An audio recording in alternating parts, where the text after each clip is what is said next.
श्री सूर्याय नमः। आज रविवार को आप सुनिए रविवार व्रत की कथा। प्राचीन काल में एक राजा था और एक रानी थी। उनके पास सिपाही, घोड़े, दासियां, दास, धन दौलत सब कुछ था, सिर्फ उनकी संतान नहीं थी। इसी कारण वे दोनों राजा रानी बहुत दुखी रहते थे। संतान प्राप्ति के लिए उन्होंने हर तरह के दान, धर्म, धार्मिक अनुष्ठान, जप, मंत्र, पूजा पाठ आदि सब किया, लेकिन इससे उनका कोई फायदा नहीं हुआ। जब राजा और रानी वृद्ध होने लगे तो दोनों को बहुत ही चिंता हो गई। वे दोनों सोच में पड़ गए कि अब हमारे इतने बड़े राज्य का क्या होगा, कौन बनेगा इस राज्य का वारिस, कौन लेगा प्रजा की जिम्मेदारी।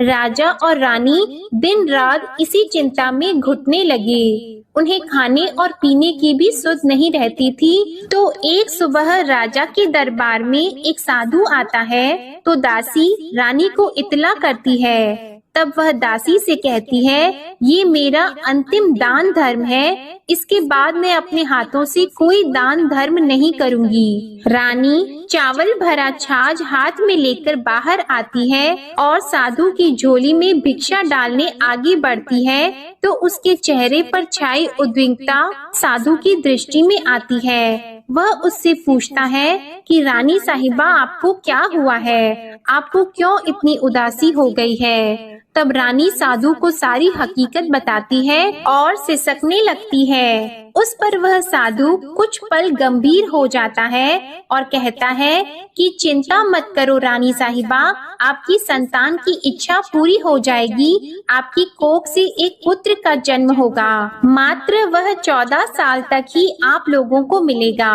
इसके आगे वह जीवित नहीं रह पाएगा। इससे बढ़कर आपको कुछ देना मेरे लिए संभव नहीं है। अपनी बात पूरी करते उसने अपनी झोली में हाथ डाला।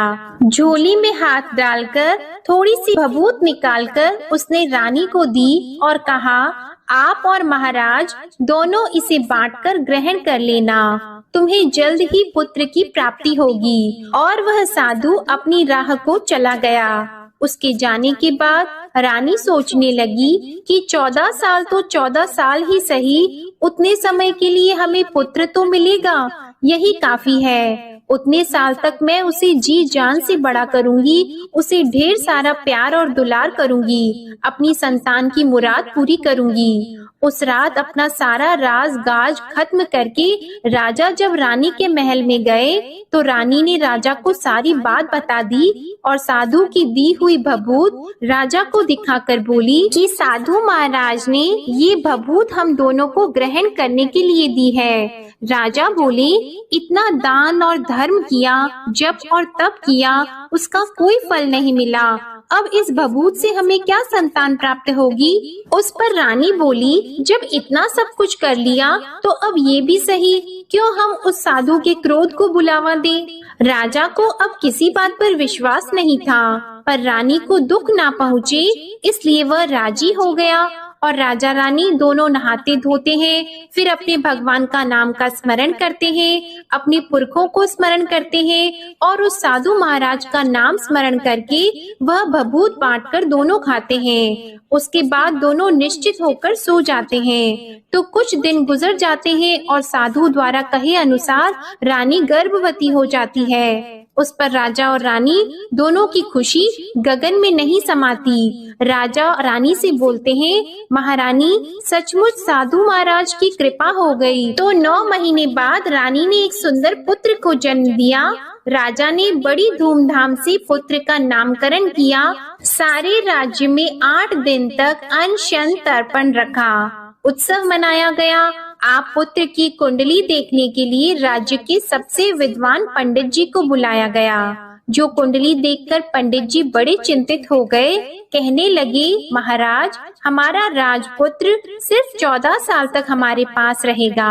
राजा को इस बात की भनक तो थी ही। रानी को भी साधु महाराज की बात याद थी। दोनों चुप रह जाते हैं। उसके बाद राजा और रानी बड़े प्यार से बेटे की परवरिश करते हैं, उसकी हर ख्वाहिश पूरी करते हैं और थोड़े समय के लिए ही सही भगवान ने संतान की अपनी मुराद पूरी कर ली। इससे वे समाधान मानते हैं। राजपुत्र दिन प्रतिदिन बड़ा होता है। जब वह 7 साल का हो जाता है तो राजा एक अच्छे गुरु की नियुक्ति करके उसे पढ़ाई लिखाई, घुड़सवारी आदि 12 विद्याओं का शिक्षण देते हैं। जब वह सब शास्त्र विद्या में पारंगत हो जाता है और 12 साल की उम्र का हो जाता है, तब एक अच्छी सी राजकन्या खोजकर उसकी शादी करा देते हैं। तो 2 और साल बीत जाते हैं। बेटा 14 साल का हो जाता है।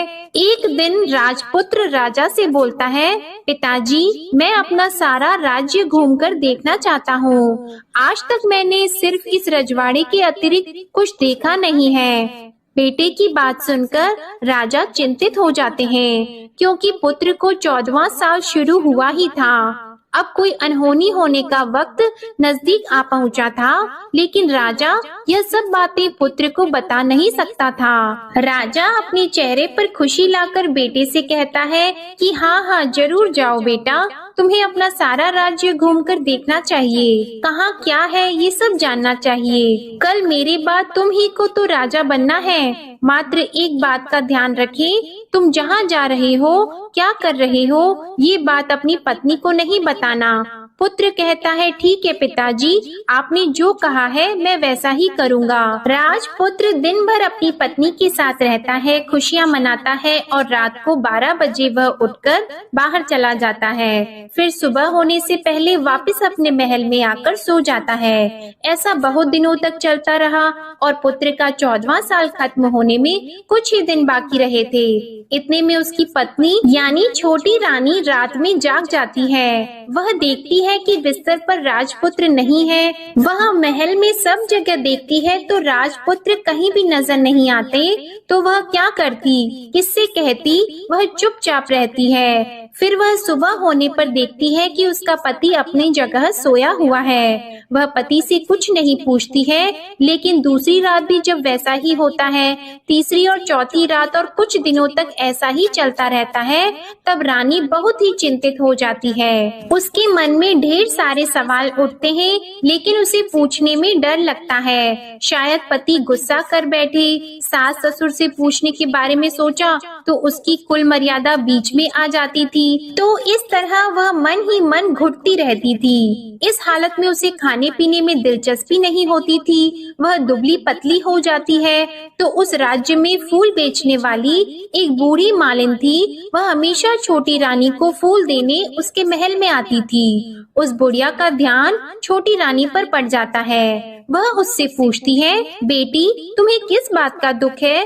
तुम इस तरह सूख कर कांटा क्यों बनी हो? उस पर रानी कहती है, क्या बताऊं तुम्हें अम्मा, तुम्हारा राजपुत्र हर रात्रि को बाहर चला जाता है और सुबह वापस लौट कर आ जाता है। वह कहाँ जाता है, क्या करता है, यह सोच सोच कर मैं अन्न जल ग्रहण नहीं कर पाती हूँ और सूख सूख कर इस तरह कांटा बन रही हूँ। बुढ़िया सब बात सुनकर उसे एक उपाय बताती है कि बेटा ऐसा करना, आज रात को तुम सोना मत, उसके पीछे जाकर देखना कि वह कहाँ जाता है, क्या करता है और उसकी अच्छी तरह से पहरेदारी करना। तो छोटी रानी बोली कि अगर मुझे नींद आ गई तो बुढ़िया बोली कि तुम्हें नींद न आए इसलिए एक काम करना, अपने बाएं हाथ की उंगली में एक जख्म कर देना, उस पर थोड़ी सी मिर्ची छिड़कना, उससे तुम्हें बड़ी जलन होगी और उस पीड़ा से तुम्हें रात भर नींद नहीं आएगी। रानी बुढ़िया के कहे अनुसार वही करती है। उंगली की जलन से उसे बड़ी देर तक नींद नहीं आती, लेकिन बाद में वो सो जाती है। दूसरे दिन सुबह बुढ़िया फूल लेकर उसके महल में पहुँचती है और पूछती है, क्या हुआ बेटी, क्या तुम देख पाई कि पति कहाँ जाता है? रानी कहती है, नहीं अम्मा, पहले कुछ समय जलन के कारण मुझे नींद नहीं आई, पर कुछ देर के पश्चात मैं सो गई। बुढ़िया कहती है, कोई बात नहीं, आज तुम उंगली पर पहले से थोड़ा बड़ा जख्म करना और ज्यादा मिर्च लगाना। तो रानी ने वैसा ही किया। परंतु वह सिर्फ पति को बाहर निकलते हुए देख पाती है, उसके पीछे नहीं जा सकती क्योंकि उसे फिर से नींद आ जाती है। दूसरे दिन सुबह बुढ़िया आती है तो उसके पूछने से पहले ही रानी रोककर कहती है, अम्मा, मैं आज भी उसकी पहरेदारी ठीक तरह से नहीं कर पाई। बुढ़िया कहती है, रोना नहीं बेटी, सब कुछ ठीक हो जाएगा। तुम आज रात जख्म और बड़ा करना और उस पर ज्यादा मिर्ची लगाना और एक काम करना कि जब वह जाने के लिए निकलता है तब उसका रास्ता रोकना। बुढ़िया ने जैसा बताया रानी ने वैसा ही किया। आज रात उसे नींद नहीं आती है। पति जब रात को महल से निकलने के लिए चलने लगता है तो वह बुढ़िया ने जैसा बताया वैसे ही करती है। दौड़कर जाकर पति का रास्ता रोकती है और कहती है, कहाँ जा रहे हो, किससे मिलने जा रहे हो, मुझे बताओ। राजपुत्र उसे समझाने की बहुत कोशिश करता है। देखो, अगर मैंने तुम्हें यह बता दिया तो मैं तुम्हें दोबारा नहीं मिल पाऊंगा। रानी कहती है, कोई बात नहीं, ना मिल पाओ, लेकिन आप रात के समय कहाँ जाते हो यह मुझे बता दो। राजपुत्र निरुपाय हो जाता है। पत्नी की जिद के आगे उसकी एक नहीं चल पाती। ठीक उसी समय उसका 14वां साल खत्म हो रहा होता है, 15वां साल लगने वाला होता है। जो होता है वह हो जाने दो, यह सोचता है और कुछ चावल मंत्रों से सिद्ध करके पत्नी को देकर कहता है कि इन चावल के दानों को हाथ की मुट्ठी में पकड़ना। पहले दाएं हाथ में पकड़े चावल मेरे ऊपर फेंकना, मैं कौन हूँ तुम्हें पता चल जाएगा। बाद में बाएं हाथ में पकड़े चावल मेरे ऊपर फेंकना, मैं जैसा था तुम्हें मिल जाऊंगा। लेकिन यदि तुम बाएं हाथ के चावल मेरे ऊपर फेंकना भूल गई तो मैं तुम्हें कभी नहीं मिल पाऊंगा। रानी ने कहा, नहीं भूलूंगी। रानी बड़े आत्मविश्वास के साथ यह कहकर दाएं हाथ में पकड़े चावल पति के ऊपर फेंक देती है तो राजपुत्र एकदम एक विशाल घोड़ा बन जाता है। एकदम उम्दा सफेद गर्दन पर लंबी अयाल देखते देखते वह तेजी से दौड़ने लगता है। रानी उस घोड़े को एकदम भौचक्की होकर देखने लगती है और पति ने बाएं हाथ के चावल फेंकने की जो बात कही थी वह भूल जाती है। उसकी आंखों के सामने घोड़ा महल से बाहर निकलकर चला जाता है। घोड़ा जो महल से बाहर जाता है तो वापस नहीं आता। अब रानी को बड़ा पश्चाताप हुआ। वह स्वयं को कोसने लगती है, लेकिन अब उसका कोई फायदा नहीं होने वाला था। राजपुत्र अब वापस नहीं आने वाला था। सुबह होते ही महाराजा को सब बात पता चली। उन्हें बहुत दुख होता है। वे बिस्तर पकड़ते हैं और राह देखते हैं कि एक दिन उनका बेटा वापस आ जाए। इस तरह 1 महीना गुजरता है, 3 महीने गुजरते हैं, आखिर 6 महीने पूरे हो जाते हैं। राजपुत्र का कोई अता पता नहीं चलता। प्रधान राजपुत्र को ढूंढने के लिए राज्य के गांव-गांव सिपाही भेजता है, लेकिन उन्हें कोई सफलता नहीं मिलती। इधर रानी अपनी हठ के कारण पति गायब हो गया है, ये सोचकर स्वयं को मन ही मन कोसती है और प्रण लेती है कि कुछ भी करके पति को ढूंढ कर लाएगी और उसे वापस घर लेकर आएगी। एक दिन सुबह उठकर सास ससुर के महल में जाती है और कहती है कि मैं अपने पति की खोज में जा रही हूँ। महाराजा को और क्या चाहिए था, कुछ भी करके उनका बेटा उन्हें वापस मिलने चाहिए था। वे बहू को जाने की अनुमति देकर कहने लगे, बेटी तुम्हें जो चाहे वह करो, जहाँ जाना है वहाँ जाओ, लेकिन हमारे बेटे को वापस लेकर आओ। अब रानी अपना शाही भेष बदलकर एक सेठानी बन जाती है। कुछ दासियों को, कुछ नौकरों को साथ ले लेती है, कुछ सामान साथ ले लेती है और राज्य की सीमा पर जाकर वहाँ एक भोजनालय खोल देती है। वहाँ आने वाले सब यात्रियों को खाना मुफ्त में देने लगती है। मात्र एक शर्त रखी कि खाने वाले को उसकी देखी हुई कोई अजीब चीज उसकी मालकिन को यानी राजकन्या को बतानी पड़ेगी, तो वहाँ आने वाला हर नागरिक अपनी तरफ से मैंने ये देखा, मैंने वह देखा कहकर वहाँ से मुफ्त खाना खाकर जाता था। परंतु रानी को जो बात चाहिए थी वह अब तक नहीं मिली थी। ऐसे ही कुछ दिन बीत गए तो रानी के महल में फूल लेकर जाने वाली बुढ़िया के एक बेटा और बहू थे। उनका एक छोटा बेटा था, यानी बुढ़िया का एक पोता था। तो बेटा और बहू सुबह काम के लिए निकलते थे तो पोते को संभालने की जिम्मेदारी बुढ़िया पर रहती थी। दिन भर पोते को संभालती थी। एक दिन बुढ़िया को पान खाने की आदत थी, तो पान लगाने के लिए चूना चाहिए था। वह उसे तैयार करने के लिए सीपी लेकर आई। इन सीपियों को भूनने के लिए गोबर के कंडे चाहिए थे।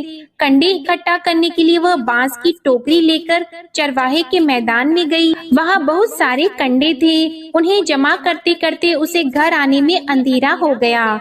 इस ओर शाम होते ही काम से वापस आकर बेटा और बहू घर पहुँचे तो देखा कि बच्चा घर पर अकेला है और रो रहा है।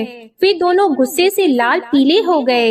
इतने में बुढ़िया घर आ पहुँची। बेटे ने पूछा, पोती को घर अकेला छोड़कर कहाँ गई थी? बुढ़िया बताने लगी कि मैं गोबर के कंडे इकट्ठा करने गई थी। इस पर बेटा बोला, दोबारा बच्चे को अकेला घर पर छोड़कर यदि कहीं गई तो मैं तुम्हें बहुत पीटूंगा। बुढ़िया कहने लगी, नहीं बेटा, फिर कभी ऐसा नहीं करूंगी। लेकिन दूसरे ही दिन बुढ़िया वह बात भूल गई और फिर चरवाहे के मैदान पर कंडे इकट्ठा करने चली गई। शाम को जब बेटा और बहू काम से वापस लौटे तो देखा कि बच्चा घर पर अकेला है और रो रहा है। अब उसके बेटे की सहन शक्ति खत्म होने लगी और बुढ़िया के वापस आने पर उसे घर से निकाल दिया। बुढ़िया रात भर घर के बाहर अंधेरे में बैठी रही और सुबह होते ही हाथ में टोकरी लेकर कंडे इकट्ठा करने के लिए निकल गई। उस दिन उस पर कंडे इकट्ठा करने का मानो पागलपन सवार हो गया था। कंडे इकट्ठा करते करते जब अंधेरा हो गया उसे मालूम ही नहीं चला।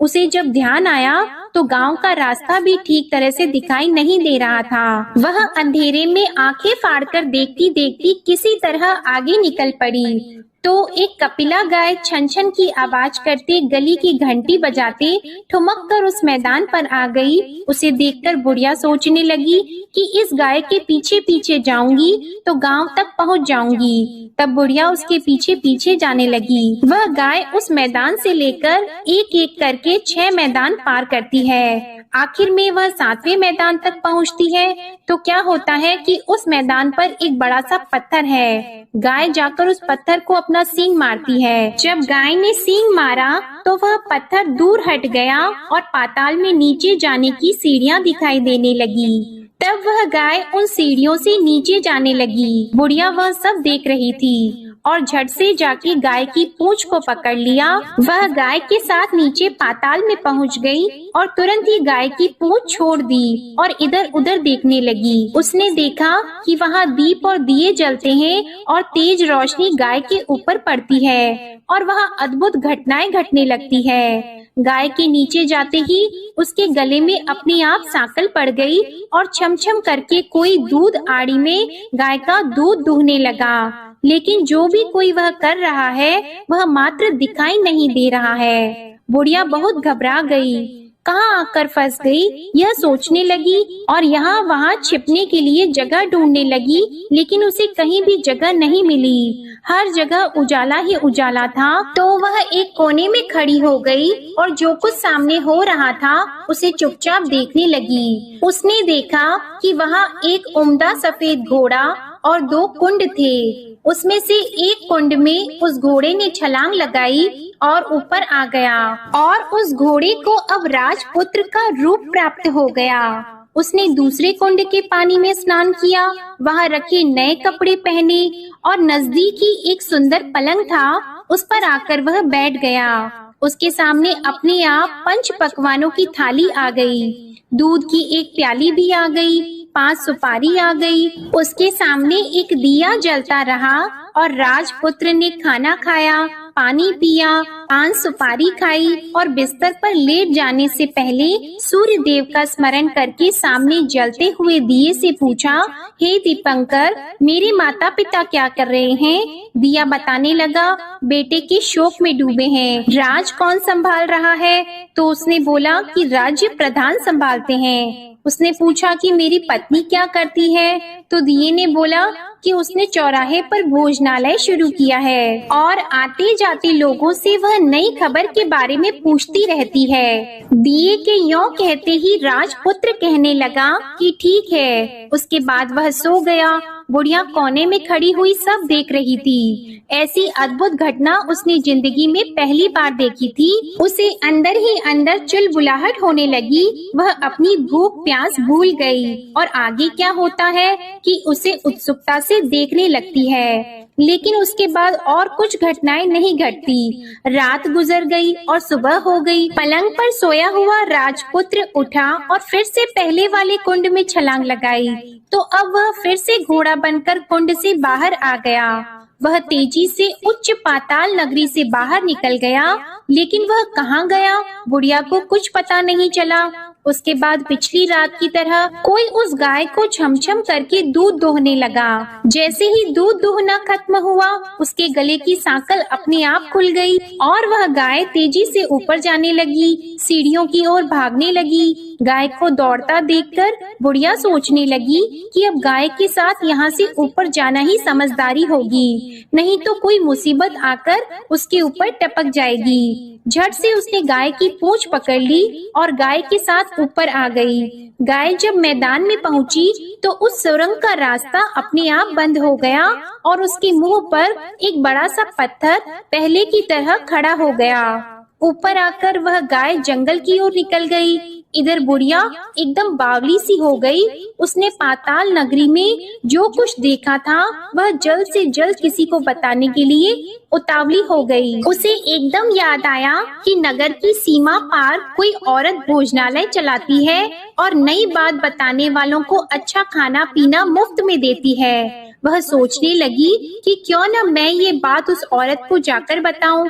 यदि उसे ये बात पसंद आ गई तो बाकी जीवन खाने पीने के झंझट से मुक्ति मिल जाएगी। बुढ़िया ने मन में तय किया और तुरंत उस भोजनालय के द्वार पर टंगे नगाड़े के सामने खड़ी हो गई और जोर जोर से नगाड़ा बजाना शुरू कर दिया। नगाड़े का इस तरह शोर सुनकर मालकिन यानी छोटी रानी मन में प्रसन्न हो जाती है कि शायद कोई बड़ी बात लेकर यहाँ आया है। रानी सिपाहियों को आदेश देती है, जाइए और जो कोई आया है उसकी अच्छी तरह खातिरदारी कीजिए। आदेश पाते ही सिपाही नीचे दौड़ गए तो एक बुढ़िया नगाड़ा बजा रही थी। उन्होंने पूछा, क्यों नहीं बुढ़िया, क्या हुआ, क्यों नगाड़ा बजा रही हो? बुढ़िया बोली, कुछ नहीं बेटा, यहाँ खाना मिलता है ना, इसलिए आई हूँ। खाना चाहिए मिलेगा, लेकिन तुझे कोई नई बात बतानी पड़ेगी। हाँ बताऊंगी, एक बात मालूम है मुझे। इस पर सिपाही उसे अंदर लेकर गए। उनको मालकिन का आदेश था कि जो कोई बूढ़ा बुजुर्ग वहाँ आए उनके साथ अच्छी तरह पेश आना, उनका अच्छे से आदर सत्कार करना। तो सिपाही ने उस बुढ़िया का भरपूर आदर सत्कार किया। यह उसे बड़ी सिद्ध थाली भरकर व्यंजन परोसते हैं। बुढ़िया कुछ दिनों से भूखी थी, वह खाने पर टूट पड़ी। खाना खाने के बाद सिपाही ने उसे नई साड़ी पहनने को दी। उसके बाद उसे लेकर रानी के पास आए। बुढ़िया और रानी ने तुरंत एक दूसरे को पहचान लिया। तब रानी ने बुढ़िया से कहा कि अम्मा अब बताओ तुमने क्या नई बात देखी है? नई बात? मैंने कोई नई बात नहीं देखी है। बुढ़िया बोली, वह तो मेरे पास तुम्हें देने के लिए खाने के पैसे नहीं थे, इसलिए मैंने झूठ कहा और नगाड़ा बजाया। रानी ने कहा, अम्मा घबराना नहीं, मैं किसी को तुम्हारा नाम नहीं बताऊंगी। फिर भी बुढ़िया ने कहा कि मेरे पास कोई नई बात नहीं है। इस पर रानी ने उससे कहा, देखो अम्मा, यदि तुमने मुझे वह नई बात बताई तो जिंदगी भर मैं तुम्हारी देखभाल करूंगी और तुम्हें रानी माता की तरह रखूंगी। अब बुढ़िया बताने को तैयार हो गई। उसने जो कुछ उस चारागाह वाले मैदान पर देखा था वह सब कुछ कुंवर रानी को बता दिया। बुढ़िया की वे बातें सुनकर कुंवरनी को यकीन हो गया कि वह राजपुत्र उसी का पति है। वह तुरंत बुढ़िया से कहने लगी कि अब माँ मुझे उस जगह पर ले चलो। तब बुढ़िया बोली, नहीं बेटी, वह पाताल राज्य है, सांप है। यदि किसी ने तुम्हें देख लिया तो तुम्हारी जान खतरे में पड़ सकती है। लेकिन रानी उसकी एक भी नहीं सुनती, उसे उस जगह ले जाने के लिए हठ करने लगी। आखिर में बुढ़िया ने उसका कहना मान लिया और कहने लगी, ठीक है, मैं तुम्हें वहाँ ले जा सकती हूँ, पर आज नहीं, कल वहाँ जाना है तो शाम को ही जाना होगा। तो दूसरे दिन दोपहर को रानी बुढ़िया के साथ उस मैदान पर गई और एक जगह छुपकर गाय के आने की राह देखने लगी। दिन ढलते ही अंधेरा गिरने लगा और गाय हमेशा की तरह वहां आ गई। मैदान के उस कोने में जाकर उसने पत्थर पर सींग मारा तो छत से पत्थर हटकर वहां सुरंग में जाने का रास्ता खुल गया। गाय उस रास्ते से नीचे उतरने लगी तो बुढ़िया रानी से कहने लगी, जल्दी आगे बढ़ो, हम गाय की पूंछ पकड़कर नीचे उतरेंगे। तो दोनों गाय की पूंछ पकड़कर नीचे उतर गईं। बुढ़िया पहले जिस कोने में छिपी थी उस कोने में छिप गई। अब नीचे सब कुछ पहले जैसा घटित हो रहा था। गाय के गले में अपने आप सांकल पड़ गई। कोई अदृश्य रूप से उसका दूध दोहने लगा। एक सफेद उम्दे घोड़े ने आकर एक कुंड में छलांग लगाई तो राजपुत्र के रूप में ऊपर आया। वह राजपुत्र दूसरे कुंड में नहाने लगा। बाद में उसके सामने खाने की थाली आ गई, दूध की प्याली आ गई, पान का बीड़ा आ गया। राजपुत्र सब ग्रहण करके सोने के लिए पलंग पर गया तो सोने से पहले सूर्य देव का स्मरण करके वह दिए से पूछने लगा, दीपांकर मेरे माता पिता क्या कर रहे हैं? तो दिया कुछ जवाब नहीं देता बल्कि वह बुझने लगता है। तब राजपुत्र को कुछ घटित हुआ है इसका संदेह हो गया। वह उदास हो गया और जो कुछ हुआ है वह हो जाने दो ऐसा सोचकर फिर से बिस्तर पर लेट गया। अब रानी का संयम छूट गया। वह दौड़कर पति के पास गई और उसके पैर पकड़ने के लिए आगे बढ़ने लगी। राजपुत्र तुरंत ही पत्नी को पहचान गया। वह छत से पीछे हट गया और चिल्लाने लगा, नहीं नहीं, मुझे मत छूना, सर्वनाश हो जाएगा। रानी दोनों हाथ जोड़कर पति से अपनी भूल स्वीकार करने लगी। स्वामी, मुझसे भूल हो गई। मुझे आपसे नहीं पूछना चाहिए था कि आप रात को कहाँ जाते हो। मैं अपनी भूल स्वीकार करती हूँ। मुझे मेरी भूल की सजा मिल गई है। अब आप घर चलो। आपके वियोग में आपके माता पिता ने बिस्तर पकड़ लिया है। आपकी प्रजा भी बहुत दुखी है। उस पर राजपुत्र कहने लगा, वही तो एक बार तुम गलती कर बैठी हो, अब दोबारा मत करना, नहीं तो अब मैं तुम्हें जो दिख रहा हूँ वह अभी नहीं दिखूंगा। रानी अब विलाप करने लगी, जोर जोर से जमीन पर सिर पटकने लगी। राजपुत्र के मन में उसके प्रति दया उत्पन्न हो गई। वह उससे कहने लगा, यदि तुम मुझे पाना चाहती हो तो तुम्हें एक काम करना होगा। काम कठिन है लेकिन वह तुम्हें अकेले ही करना होगा। रानी ने कहा, कहो स्वामी, कितना भी कठिन काम हो मैं वह पूर्ण करूंगी। रानी कहने लगी। इस पर राजपुत्र ने उसे बताया, इस पाताल से ऊपर जाते ही तुम्हें एक घना जंगल नजर आएगा। ऐसे 6 जंगल पार करने के पश्चात तुम्हें एक 7वां जंगल मिलेगा। वह जंगल सबसे घना है। उस जंगल के बीचों बीच एक पीपल का पेड़ है। उसके आसपास की जगह पत्ते, फंदे, जटाएं आदि से ढक चुकी है। वहाँ बाघ, शेर, सांप और भालू बैठते हैं। तुम्हें उन सबको भगाकर वह जगह साफ करनी है। उसको गोबर से लिपाई करके पवित्र बनाना है, रंगोली से सजाना है। उसके बाद वहाँ धूप, कपूर, अगरबत्ती जलानी है। फूल और कुमकुम से पेड़ की पूजा करनी है। दूध और दही से बने चावल का भोग चढ़ाना है। ये सब तुम्हें दोपहर को 12 बजे से पहले करना है। 12 बजने के समय तुम्हें उस जगह पर बैठकर सूर्य भगवान का ध्यान करना है। ठीक 12 बजे सूर्य भगवान का रथ वहाँ उतरेगा। वे सब देखकर खुश हो जाएंगे और कहेंगे कि जिस किसी ने भी ये सब किया है उसे मैं मनचाहा फल दूंगा। तो तुम सामने जाकर उसके रथ का दाहिना घोड़ा मांगना, मैं तुम्हें मिल जाऊंगा। इतनी बात कहकर राजपुत्र अपने पलंग पर सो गया और छोटी रानी भोर होने की राह देखने लगी। भोर होते ही वह बुढ़िया के साथ गाय की पूंछ पकड़कर ऊपर आ गई। ऊपर आने के बाद वह बुढ़िया से कहने लगी, अम्मा, अब मैं अकेले ही आगे जाऊंगी, तुम भोजनालय वापस चली जाओ। वह जंगल में जाकर राजपुत्र की बताई जगह ढूंढने लगी और स्वयं आरी से वह जगह साफ कर दी। बाद में राजपुत्र ने जैसे बताया वैसे ही लिपाई पोताई करके वापस आ गई। दूसरे दिन सुबह होने से पहले उठी और जंगल में उस जगह पहुंची। वहां जाकर इत्र और गुलाब का पानी छिड़ककर उस जगह सुगंधित धूप अगरबत्ती जलाकर उसे पवित्र किया और पूजा की सब सामग्री वहां तैयार कर सूर्य भगवान का ध्यान करके बैठ गई। जैसे कि पति ने बताया था कि दोपहर को ठीक 12 बजे सूर्य भगवान का रथ उस पीपल के पेड़ पर आकर रुका है। सूर्य भगवान ने जब रथ से नीचे देखा तो तो सुगंधित वातावरण देखकर वे बहुत प्रसन्न हो गए। फिर वे बोली, जिस किसी ने यह काम किया है वह यहाँ आकर आज मुझसे कुछ भी मांगे मैं उसे दे दूंगा। रानी ने जब ये शब्द सुने तो बिना समय गंवाए दौड़कर उनके सामने आ गई और उनको साष्टांग नमस्कार करके बोली, भगवान वह मैं ही हूँ, मैंने ही यह जगह साफ की है। अच्छा, तो तुम्हें जो चाहिए वह मांगो। भगवान, मुझे आपके रथ का दाहिना घोड़ा चाहिए। सूर्य भगवान बोले, नहीं नहीं, मैं तुम्हें और कुछ भी दे सकता हूँ, लेकिन यह घोड़ा नहीं दे सकता। मेरे रथ के 12 घोड़े हैं, तुम चाहो तो कोई और घोड़ा मांग लो, लेकिन यह दाहिना घोड़ा नहीं, वह मैं तुम्हें नहीं दे सकता। छोटी रानी ने एक नहीं सुनी, वह सूर्य देव से एक ही बात कह रही थी, वही दाहिना घोड़ा दे दीजिए, नहीं तो मैं आपके पैरों में गिरकर अपनी जान दे दूंगी। अब सूर्य देव धर्म संकट में पड़ गए। उन्होंने वचन दे दिया था, अब अपने वचन से पलट भी तो नहीं सकते थे। ठीक है, दे दिया तुम्हें घोड़ा, सूर्य देव ने कहा। फिर एक बात और भी कही, देखो मैंने तुम्हें घोड़ा तो दे दिया है, लेकिन वह तुम्हें यहाँ नहीं मिलेगा, तुम्हें उसे पाताल में जाकर लाना होगा।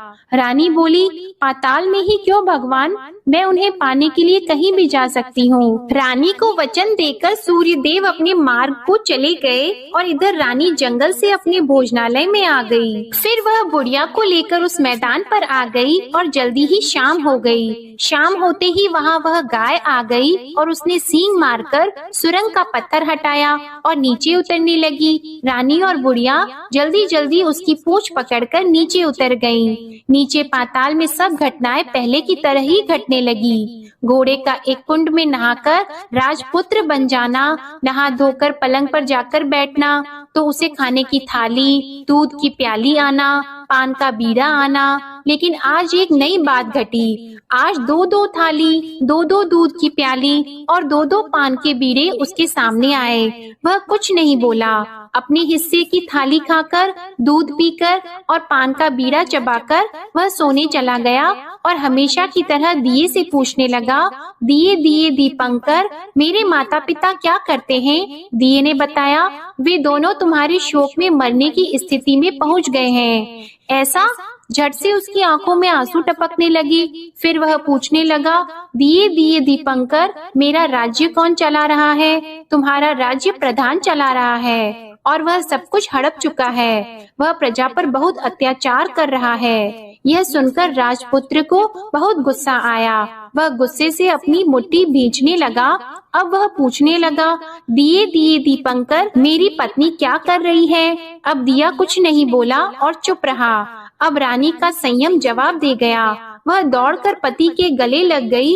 अब मैं तुम्हें मिल गया। राजपुत्र कहने लगा, सच कहते हो?